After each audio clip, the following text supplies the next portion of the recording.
의대 대학에서 학생들이 수업을 듣는데 강의를 하던 교수님이 이렇게 말을 했다고 합니다. 여러분, 사람이 죽음을 준비하는데 얼마나 걸리겠습니까? 학생들은 여러 의견을 냈죠. 교수님이 이렇게 이야기했다고 합니다. 죽음을 잘 준비하기 위해서 15분이면 충분합니다. 라고 말을 했어요. 그랬더니 한 학생이 그렇다면 죽기 전에 15분만 준비하면 죽음을 잘 맞이할 수 있다면 그리 어려운 것은 아니겠네요. 교수가 이렇게 말합니다. 그렇다면 학생은 자네가 언제 죽을지 아는가? 라고 물었다고 합니다. 아파서 누워있다가 죽음을 맞이한다고 할지라도 여기서 말하는 15분은 좀 다르죠. 어떤 것이겠습니까? 15분이 걸린다고 할지라도 어떻게 준비를 하는 소리죠? 평상시에 바로 지금 죽음을 준비해야만 언제 올지 모르는 죽음에 우리는 당황하지 않고, 물론 당황할 수밖에 없지만 그래도 나은 죽음을 맞이할 수 있다는 것입니다. 믿는 사람들에게는 죽음이 끝이 아니라 새로운 삶으로 옮아감이죠. 그래서 더 의미가 있어요. 죽음은 언제 준비해야 된다? 바로 지금 준비해야 한다는 것입니다. 준비되어 있는 사람은 죽음이 끝이 아니지만 그렇지 않은 사람은 죽은 다음에 새로운 삶으로 옮아갈 수가 없습니다. 그래서 지금도 힘들 수밖에 없다는 거죠. 단순히 죽은 다음에 영원한 생명의 나라가 주어진다는 것이 아니라 그런 희망이 지금 나를 살게 한다는 것입니다. 그래서 하느님 나라는 언제? 지금 어디에? 여기에 있다는 것이죠. 내가 지금 하느님 나라를 살지 못하면 죽은 다음에도 갈 수 없어요. 삶이라는 것은 어떻게 준비하느냐에 따라서 완전히 달라지지 않습니까? 이 준비라는 것이 쉬울 수도 있지만 매우 어려울 수도 있습니다. 다람쥐들이 겨울을 준비하면서 도토리나 밤 같은 것들, 이런 것들을 여기저기 숨겨둔다고 하죠. 그래서 혹자들은 이렇게 말합니다. 머리가 나빠서 자기가 어디다 숨겨놓은지 모르기 때문에 여기저기 막 숨겨놓는다. 그러다가 겨울이 되면 여기저기에서 그것을 찾아 먹는다는 거죠. 미처 찾지 못한 것들은 또다시 도토리 나무가 되고 밤나무가 되어서 나무가 번창하게 자랄 수 있으니 다람쥐의 망각, 다람쥐의 머리 나쁨은 지구를 위해서도 좋은 일이다라고 합니다. 그런데 어떤 학자들은 이렇게 말해요. 다람쥐들이 머리가 나빠서가 아니라 도둑을 맞거나 또는 이리저리 분실할 위험이 있다고 합니다. 다람쥐가 숨겨놓는다고 할지라도 다른 것들이 와서 그것을 파먹거나 가져갈 수도 있다는 거죠. 심지어는 사람도 가져가지 않습니까? 사람들도 그래서 공원 같은 데 가면 뭐라고 써 있어요? 여러분들 도토리 줍지 마세요. 누가 먹어야 됩니다? 그런데 도토리가 만약에 한 군데에다가 도토리를 엄청나게 쌓아뒀다면 그걸 보고 사람들이 뭐라고 할까요? 신봤다라고 할지 몰라요. 그걸 다 가져갈지도 모릅니다. 어쨌든 그래서 다람쥐는 머리가 나쁜 것이 아니라 도둑맞을 위험이 있기 때문에 여기저기, 그래서 대략 2,000개 정도 이렇게 숨겨놓는다고 합니다. 그러면 일부를 도둑 맞아도 나머지를 쉽게 찾을 수가 있어서 겨울을 날 수 있다는 거죠. 여러분들은 어찌 생각하십니까? 머리가 나빠서 이리저리 숨겨둘까요? 아니면 그런 것을 대비해서 이리저리 숨겨둘까요? 같은 이야기라고 할지라도 어떻게 받아들이냐에 따라서 삶은 달라질 수밖에 없습니다. 여기서 주인공은 다람쥐가 아니라 우리 자신이라는 거죠. 어쨌든 최선을 다하는 것, 다람쥐는 힘이 없습니다. 그러나 그렇게 최선을 다해서 겨울을 날 수 있으니 다람쥐는 어찌 보면 어리석은 것이 아니라 참으로 현명한 존재가 아니겠습니까? 1886년에 브라질에서 아이다라는 오페라가 공연이 되었습니다. 이태리에 있는 가극단이 가서 그 공연을 하는데, 보통 공연을 할 때는 오케스트라가 있고 합창을 담당하는 사람들이 있고 독창을 담당하는 사람들이 있대요. 그런데 사이가 별로 좋지 않다고 합니다. 오케스트라 하는 연주자들과 그리고 독주를 하는 사람들, 그리고 합창, 독창을 하는 사람들이 별로 사이가 안 좋대요. 당시에는 오페라를 할 때 오케스트라보다는 노래하는 사람들이 더 주목을 받았다고 합니다. 스타들이 있었다는 거죠. 이런 사람들이 지휘자하고 별로 사이가 안 좋았대요. 그런데 여기에 오케스트라 지휘자는 브라질 출신의 사람이었습니다. 브라질 사람들은 이태리에서 유명한 가극단이 온다, 오페라를 연주한다고 하는데 거기에 총지휘자가 브라질 출신이라고 하니까 기대를 품었습니다. 그래서 많은 사람들이 그 공연 예약을 했고 티켓을 구매했고 공연을 관람을 합니다. 그런데 아까 말씀드렸다시피 사이가 별로 안 좋아서 지휘하는 사람과 오페라 가수들하고 사이가 안 좋아서 공연 바로 직전에 그만둡니다. 오케스트라 지휘자가. 이거는 좀 심각한 거죠. 얼마나 마음에 안 들었으면 맨 끝에 가서 그만둔다는 것은 대책이 없다는 겁니다. 그냥 그만둔다는 것이 아니라 의도가 확실하다는 거죠. 이제 난리가 났습니다. 왜냐하면 지휘자가 없다는 것은 참으로 난감한 것이기 때문에. 그런데 다행히도 부지휘자가 있었어요. 부지휘자가 앞으로 나섭니다. 사람들은 야유하기 시작을 해요. 왜냐하면 지휘자를 보고 왔기 때문에 그렇습니다. 부지휘자는 이태리 사람이었거든요. 그래서 공연이 진행되지 못할 정도로 야유를 퍼부으니까 부지휘자는 그만두게 돼요. 지휘를 할 수가 없습니다. 그래서 내려갑니다. 남은 지휘자가 있었어요. 합창 파트를 맡았던, 연습할 때 합창도 연습해야 되죠. 여기도 지휘자와 부지휘자가 있습니다. 합창 지휘자가 올라갑니다. 사람들은 야유를 멈추지 않았죠. 오케스트라 부지휘자도 내려왔는데 합창을 맡았던 지휘자가 안 내려올 리가 있겠습니까? 이 사람도 못하겠다고 하면서 내려갑니다. 마지막으로 합창 부지휘자가 남아있는데 이 사람은 당시에 19살이었어요. 나이가 많지도 않습니다. 더군다나 첼로를 전공한 사람이었습니다. 그런데도 단원들은 저 사람뿐이 없다라고 말해요. 왜 그러냐고 했더니 쟤는 악보를 다 외우고 있다고. 그러니까 지금 다른 지휘자를 불러올 수 없으니 쟤뿐이 없다라고 말합니다. 극단주는 생각을 하죠. 이제 더 이상 방법이 없잖아요. 그래서 그래 에라 모르겠다, 네가 한번 가봐라 라고 합니다. 한번 생각해 보세요. 어린 19살짜리 합창 부지휘자가 올라왔으니 사람들은 야유를 멈췄겠습니까? 그럴 리가 없죠. 장난하는 거냐, 빨리 지휘자를 데려와라 하면서 공연을 관람하기보다는 야유를 퍼붓습니다. 그런데 이 합창 부지휘자가 지휘대로 가더니 악보를 덮어버려요. 그리고 지휘를 하기 시작합니다. 반전이죠. 악보를 보지 않는다는 것은 보통 일이 아니죠. 무슨 가요도 아니고. 여러분들 아시겠지만 한번 이 극이 연주가 시작되면 오랜 시간 연주되지 않습니까? 이제 사람들은 이 반전에 주목하기 시작을 합니다. 쟤 뭐지? 왜 악보를 덮어버렸지? 그런데 끊이지 않고 계속 지휘를 하기 시작을 했어요. 점점 사람들은 몰입됩니다. 오케스트라가 아닌 지휘자를 보면서 마치 지휘자가 사람들을 지휘하듯이 사람들은 빠져들게 됩니다. 그리고 공연은 성공리에 끝나고 사람들은 기립박수를 쳤다고 합니다. 아르투오 토스카니니, 아마 여러분들 들어보셨는지 모르겠지만 굉장히 유명한 사람이죠. 이 사람은 가난한 양복공의 아들로 태어납니다. 어릴 때부터 너무나 가난해서 제대로 교육을 받을 수 없었다고 해요. 당시에는 음악가가 되려고 한다면 사교육을 받아야 한다고 합니다. 우리나라도 마찬가지죠. 음악을 한다고 했을 때 어떻게 해요? 그냥 혼자 학교에서 배우는 것만으로 음악가가 될 수 있나요? 힘듭니다. 학원을 다니거나 개인 교수를 받거나 더 크려면 어디로 가야 돼? 유학을 가야 되죠. 뭐가 듭니까? 돈이 많이 들어요. 아마 여러분 중에서도 악기를 전공하거나 또는 가족 중에 악기를 전공하는 분이 있다면 우리나라에서 할 때도 돈이 많이 드는데 외국으로 나간다면 얼마나 많은 돈이 들겠습니까? 당시에 이태리도 마찬가지였다는 거죠. 하지만 토스카니니는 너무나 가난해서 그런 교육을 받을 수 없어서 공교육만을 받았다고 합니다. 그리고 첼리스트를 선택할 수밖에 없었대요. 왜냐하면 사교육을 받을 수 없어서, 그리고 어릴 때부터 눈이 잘 보이지 않았대요. 가까이 있는 게 잘 보이지 않아서 악보를 제대로 볼 수가 없었다고 합니다. 하느님께 기도했죠. 좀 낫게 해달라고.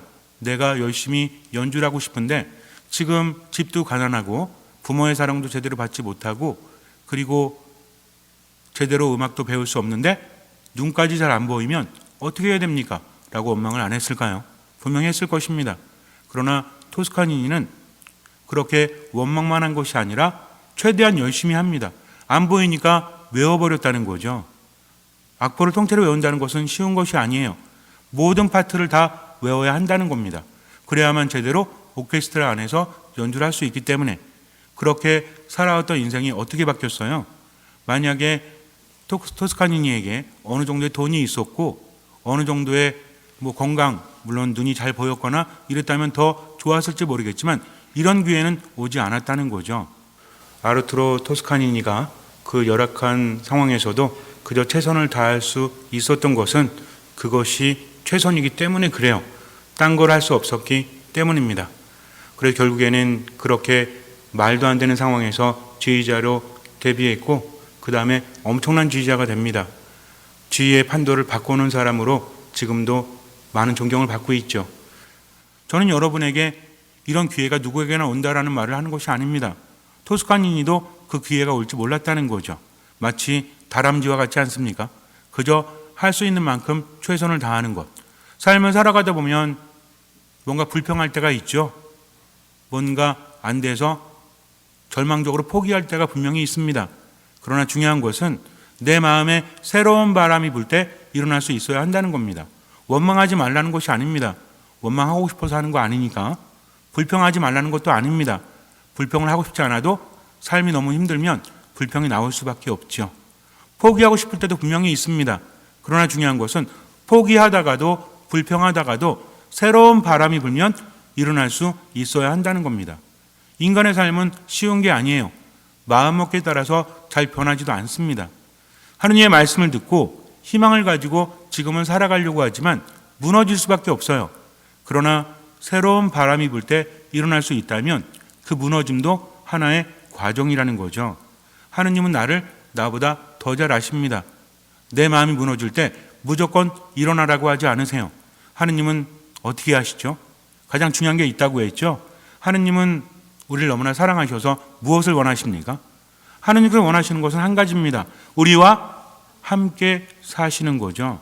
함께 살면서 치유해주고 이끌어 주십니다. 믿음이라는 것은 내가 믿음을 가지고 뭐든 열심히 하겠습니다. 이것도 좋은 것이지만 뭘 잊지 않는 거죠. 어떤 상황이라고 할지라도 하느님께서 함께 하신다는 것을 잊지 않고 나 또한 하느님과 함께 하는 겁니다. 우리가 대림시기를 보내면서 기다림이라는 것, 회개라는 것을 묵상합니다. 누가 기다리죠? 하느님이 기다리십니까? 우리가 기다리십니까? 우리도 기다리고 하느님도 기다리십니다. 우리는 무엇을 기다리죠?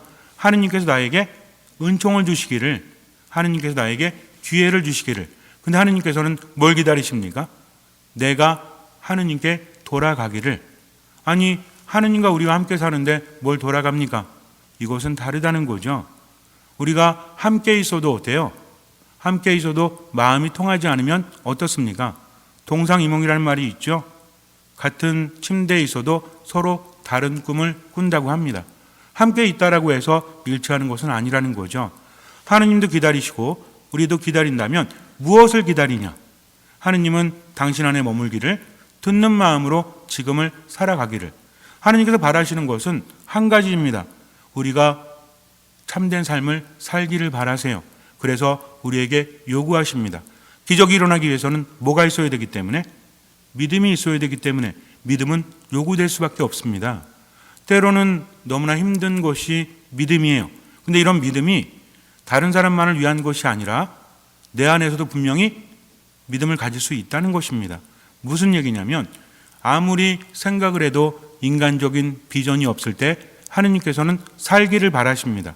그러니까 믿음 있는 사람은 어떤 사람이에요? 지금 내가 돈도 없고 그리고 희망도 별로 없고 주어진 조건도 별로 안 좋지만 어떻게 해야 되겠다? 하느님을 신뢰하면서 지금 뭘 다해야 되겠다? 최선을 다해야 되겠다. 때로는 쓰러지고 넘어지지만 그럼에도 불구하고 새로운 바람이 불 때면 내 마음에 하느님의 말씀이 들릴 때면 그 말씀을 꽉 잡고 지금 최선을 다하는 겁니다. 그러면 믿음이 생겨나고 그런 믿음을 통해서 기적이 일어난다는 것이죠. 시간이라는 것은 모두에게 주어지지만 내게 의미 있는 시간은 내가 어떻게 응답하느냐에 따라서 달라집니다. 오늘 하루 우리가 같은 시간을 보냈지만 똑같은 시간은 아니었을 거예요. 어떤 자세로 삶을 살아가냐, 여기에서 조그만 변화가 생기고 이 조그만 변화는 큰 기적을 일으킨다는 거죠. 그래서 나의 목숨 믿음이요, 하느님께서는 그 믿음을 보시고 내 삶에 기적을 일으킵니다. 세례자 요한은 우리에게 준비하라고 하죠. 주님의 오심을 준비하라고 합니다. 그러면서 회개를 촉구하세요. 회개란 무엇일까요? 회개라는 것은 죄를 짓지 않는 것, 하느님 안에 머무는 것, 여러 가지로 정의될 수 있죠. 정말 중요한 것은 회개라는 것은 여러 가지로 정의될 수 있지만 근본적으로 하느님과 만나서 하느님과 함께 지금을 살아가는 겁니다. 하느님께서 바라시는 것이 그것이기 때문에 예수님께서 세상에 오셨을 때 성탄이 되고 성탄 때 울려 퍼지는 말씀이 있죠. 하느님에 대해서 어떤 하느님이라고 하십니까? 임마누엘 하느님이라고 하십니다. 뭐예요? 하느님께서 우리와 함께 계시다. 중요한 건 그겁니다. 회개라는 것은 어려운 게 아니에요. 회개라는 것은 복잡한 것도 아닙니다. 회개라는 것은 메타노이아라고 하는데 히라버로 메타노이아라고 해요. 이게 뭐냐면 방향을 전환하는 겁니다. 어딘가 힘들게 가는 것이 아니라 이제는 내가 하느님을 향해서 방향을 전환한다는 거죠. 무슨 의미입니까? 혼자 살아가는 것이 아니라 하느님과 함께 언제를? 지금을 살아간다는 거죠. 힘들어도 하느님 왜 이렇게 삶이 힘들어야 됩니까? 당신을 믿고 있는데 왜 이렇게 괴로워야 됩니까? 라고 할 때도 있지만 새로운 바람이 불 때 뭔가 마음에서 깨달음이 있을 때 말씀을 통해서 체험을 할 때 우리는 이렇게 말해야 돼요. 주님, 많이 힘들어도 당신을 신뢰하면서 지금을 살아가겠습니다. 라는 믿음이 보여질 때 기적이 일어난다는 거죠. 세례자 요한도요, 그분이 누구신지 모릅니다. 세례자 요한과 예수님의 사이는 어떤 사이였죠? 보통 성모님과 세례자 요한의 어머니 엘리사벳과 사촌간이었다라고 하죠. 그럼 예수님이랑 세례자 요한이랑 서로 몰랐을까요? 알았을 겁니다. 그런데 세례자 요한이 정확하게 알았을까요? 세례자 요한도 지금을 살아갑니다. 분명히 그분이 오세요.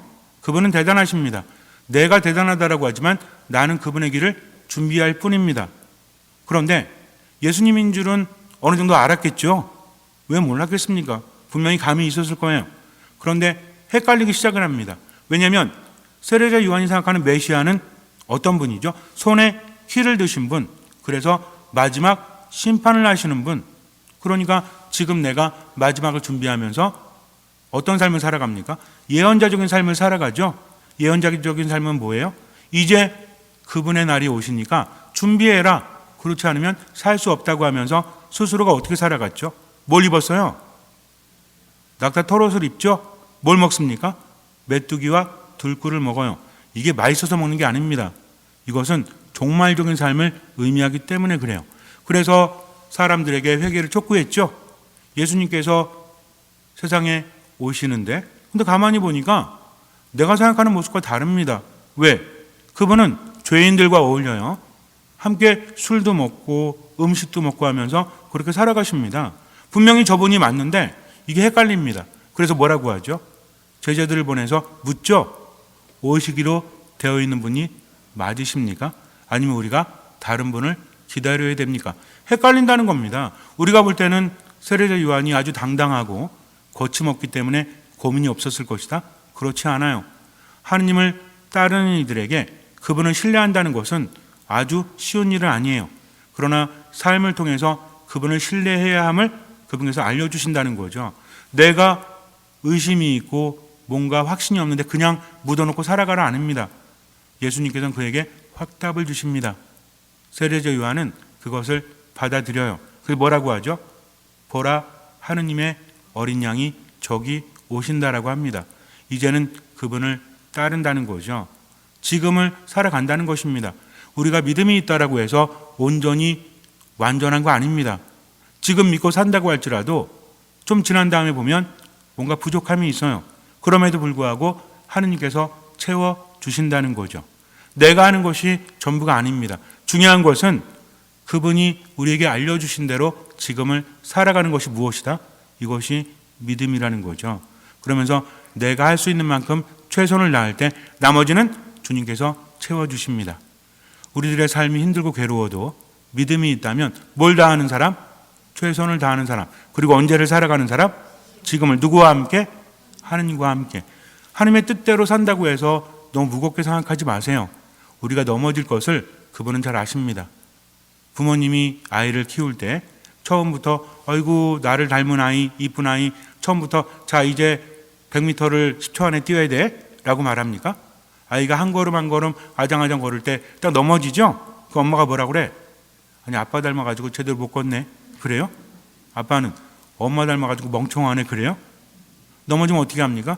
일으켜주죠. 그리고 어떻게 해요? 또 한 걸음 한 걸음. 그래서 어제는 세 걸음 걸었는데 오늘 10걸음 걸으면 박수 치죠? 잘했다고. 10걸음 걸은 게 뭘 잘했다고.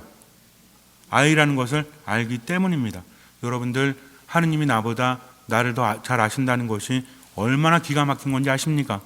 얼마나 행복한 건지 아십니까? 고민할 필요가 없다는 거죠. 주님 저는 나약합니다. 하느님은 그래 잘 알아. 주님 제가 당신을 사랑하지만 삶이 만만하지 않습니다. 그래 나도 알아. 그러니까 나와 함께하렴. 네가 힘들 때, 네가 괴로울 때, 뭔가 되지 않을 때 기도하렴. 그러면 내가 너와 함께하겠어. 그리고 할 수 있는 만큼만 하렴. 그러면 나머지는 내가 채워주겠어. 이분이 바로 하느님이십니다. 그래서 중요한 것은 믿음 있는 사람은 지금을 최선을 다해서 어떤 마음으로?